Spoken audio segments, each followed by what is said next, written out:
అందరికీ నమస్కారం. నేను మీ బాయిన్ భరత్. ఆంధ్రప్రదేశ్లో ఉన్నటువంటి కూటమి ప్రభుత్వం మరొకసారి ఆంధ్ర రాష్ట్ర మహిళలందరినీ కూడా మోసం చేసింది అనడానికి నిదర్శనం కనిపిస్తుంది. మనందరికీ తెలుసు, చంద్రబాబు నాయుడు అంటేనే మోసం, మోసం అంటేనే చంద్రబాబు నాయుడు అని చెప్పి. అలాగే ఈరోజు జగన్ గారు ఇచ్చినటువంటి అమ్మఒడిని వ్యతిరేకిస్తూ తల్లికి వందనం అనే ఒక స్కీమ్ని తీసుకువచ్చారు సార్ వీళ్ళు.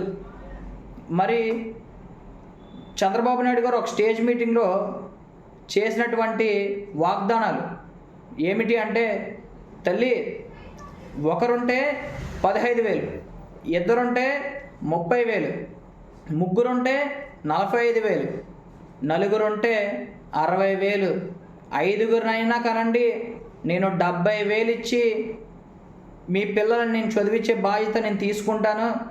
జగన్లా ఎన్ని మంది పిల్లలు ఉన్నా సరే ఒకరికి ఇస్తానని అయితే నేను చెప్పను అని చెప్పి అన్నారు.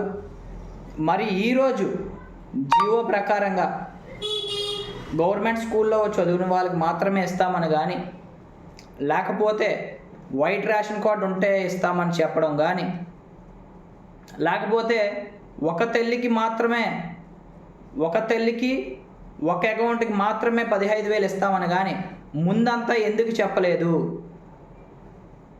అన్ని మందికి ఇస్తానని చెప్పి ఎలక్షన్ ముందు ప్రతి ఒక్క ఎమ్మెల్యే కూడా 15,000 కొడుకుల్లో పెరుగుతున్న బిడ్డతో సైతం మేము ఇస్తామని చెప్పి మీరు ఆ రోజు చేసిన వాగ్దానాలన్నీ కూడా ఈరోజు ఏమయ్యాయి?